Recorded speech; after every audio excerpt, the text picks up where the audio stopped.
उस लड़की पर क्या गुजरती है जब कोई लड़का उसका पीछा करता है। यह बात तब की है जब मैं मुंबई के एक स्कूल में 8th क्लास में पढ़ती थी। हमारे स्कूल की छुट्टी होने पर बाहर लड़कों का मेला लगा रहता था। वो घूरते, गंदे कमेंट करते और लड़कियां उन्हें सुनकर कभी विरोध करके असहाय सी आगे निकल जाती। उन दिनों मैंने देखा कि एक लड़का कुछ दिनों से मेरा पीछा कर रहा है। उसके साथ एक दो दोस्त और भी थे जो मुझे देखकर कभी इशारे करते तो कभी मुस्कुराते। उस मुस्कुराहट से मेरी बेचैनी बढ़ जाती थी कि वे क्या सोच रहे हैं और क्या करने वाले हैं। धीरे धीरे वो लड़का स्कूल से मेरे घर तक पहुंच गया। मेरी गली के बाहर ही उसने डेरा डाल लिया। मैं खेलने के लिए निकलती तो वो घूरता रहता, बार बार मेरी गली के चक्कर लगाता और मेरे घर के सामने गाना गाते हुए निकलता। मेरी धड़कनें बढ़ गईं। एक बार गली की औरतों का भी उस पर ध्यान गया और वो मुंह चिढ़ाते हुए बोली, होगी कोई जिसके लिए आता होगा। यह सुनते ही मेरी धड़कनें बढ़ गई कि अगर इन्हें पता चल गया कि वो मैं हूँ तो फिर क्या होगा, मेरे पीछे कैसी कैसी बातें होंगी। अब तो ये सोचने लगी कि जब वो आए तो भगवान करे कोई आंटी घर से बाहर ना निकले। उसने कई बार मेरे सामने दोस्ती का प्रस्ताव रखा, लेकिन मेरे बार बार मना करने पर भी वो नहीं रुका। एक बार तो राह चलते हुए उसने मुझे धमकी दी, मैं हाँ करवा के रहूँगा।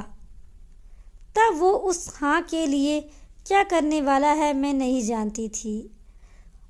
वो और ज़्यादा मेरी ज़िंदगी में घुसता चला गया। उसने मेरी क्लास के लड़कों के ज़रिए मुझसे बात करने की कोशिश की। पूरी क्लास को उसके बारे में पता चल गया। ज़िंदगी का डरावना हिस्सा। अब कुछ बच्चों को मुझे चिढ़ाने के लिए एक नाम मिल गया। मेरे सामने जानबूझकर उसका नाम लिया जाता और मेरी परेशानी का मजाक बनाया जाता था।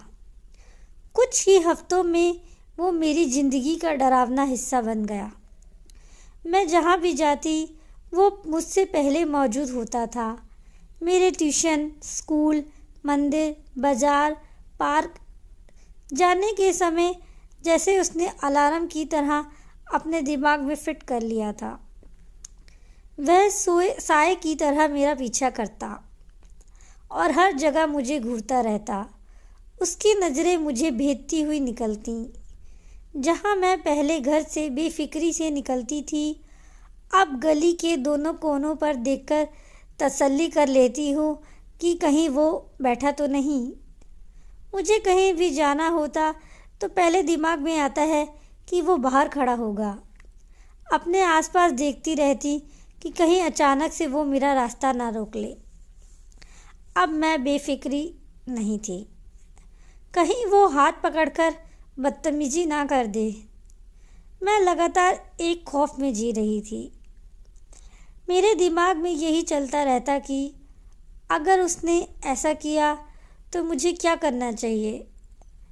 ऐसा भी कई बार हुआ कि मैं अपनी सहेलियों के साथ हंसने से भी डरती थी कि कहीं वो ये ना समझ ले कि मैं उसे देखकर हंस रही हूँ। वो भी फिल्मों की तरह ये ना मान ले कि हंसी तो फंसी।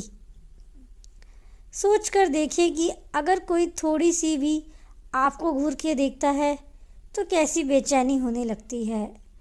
कोई आपकी हर छोटी छोटी एक्टिविटी पर नज़र रखता है तो आप परेशान होकर उसे टोक देते हो, लेकिन मैं तो कुछ ऐसा भी नहीं कर सकती थी। वो किसी कैमरे की तरह मेरी हर हरकत पर नज़र रखता था। वो अब क्या कर देगा मुझे नहीं पता था। मैं हमेशा सावधान और डरी हुई बाहर निकलती थी। फिर जब पीछा करने से बात नहीं बनी तो उसने मेरे पड़ोस के लड़के से मेरा लैंडलाइन नंबर ले लिया। जब माँ को बताया, अब एक नई समस्या शुरू हो गई। वो बार बार फ़ोन करने लगा। मैं जब फ़ोन उठाती तो अपनी बात कहने लगता और मैं रॉन्ग नंबर कहने पर काट देती। लेकिन उसके फ़ोन का डर इतना था कि मैं रिसीवर को इस तरह रखती कि बहुत समय तक फ़ोन बिज़ी बताए। मुझे डर लगता था कि कहीं घर में क्या बताऊंगी कि किसका फ़ोन है। इसके बाद मुझे सारी बातें बतानी पड़ेगी। मुझे घर पर ये सब बताने से डर लगता था। पहले कभी ऐसा मामला हुआ ही नहीं था। मुझे पता था कि घर वाले डर जाएंगे। मैं एक सामान्य परिवार से थी और वो लड़का कुछ दबंग था। मेरे घर वाले इतने मजबूत नहीं थे कि उसे डरा धमका पाए, और पुलिस के पास जाना तो दूर दूर तक ख्याल ही नहीं था। जितना हो सका मैंने उस खौफ, गुस्से का अपमान सहन किया। लेकिन जब तनाव बहुत बढ़ गया तो मैंने एक दिन माँ को इसके बारे में बताया। पुलिस में शिकायत। यह सुनते ही मेरी माँ के चेहरे पर शिकन आ गई। वो कुछ देर तक चुप रहीं और फिर बोली कि तो मंदिर और ट्यूशन जाने का रास्ता बदल दे। मुझे ये सुनकर बहुत तेज गुस्सा आया कि इससे क्या होगा, वो क्या दूसरे रास्ते पर नहीं आ सकता। लेकिन इस सब के बाद हुआ ये कि मेरी माँ मुझे स्कूल लाने और ले जाने लगी। मैं कहीं भी जाती तो किसी को साथ लेकर जाने के लिए कहने लगती।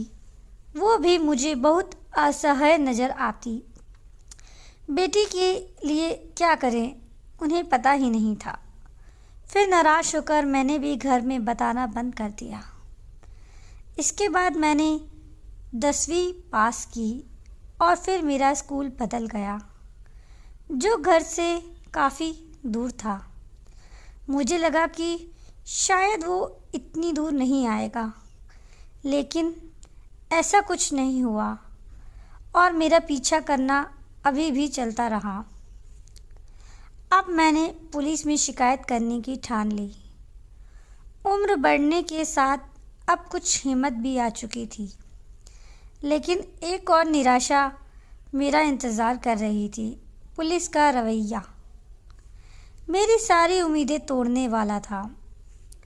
माफ़ी मांगने के बाद पुलिस ने मेरी शिकायत तक दर्ज करने में दिलचस्पी नहीं दिखाई। उन्होंने पहले मुझ पर ही कई सवाल दाग दिए, जैसे मैंने पहले शिकायत क्यों नहीं की, क्या मैंने उसे मना किया था, मेरा नंबर उसके पास कैसे पहुंचा। फिर उन्होंने लिखित में शिकायत दर्ज करने की वजह बातचीत में मामला सुलझाने को जोर दिया, लेकिन मैंने ज़बरदस्ती लिखित में शिकायत दर्ज की। उस लड़के को पुलिस थाने बुलाया गया, लेकिन माफ़ी मांगने के बाद उसे छोड़ दिया। मुझे भरोसा मिल गया कि अब वो मेरा पीछा नहीं करेगा। कुछ दिन के लिए सब ठीक रहा। मेरी सांस में सांस आई।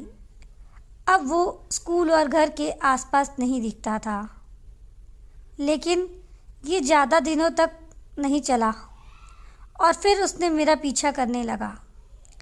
मैं पुलिस के पास गई, लेकिन उन्होंने एक बार भी उसके घर जाने में और जांच करने की जहमत नहीं जुटाई। अब आगे क्या करना है मुझे नहीं पता था। सब कुछ वैसे ही चलता रहा। मेरी किस्मत अच्छी थी। 3 सालों तक वह साए की तरह मेरा पीछा करता रहा और मैं उस घुटन में जीती रही। लेकिन अंत में शायद मेरी किस्मत अच्छी थी कि उसने खुद ही मेरा पीछा करना कम कर दिया।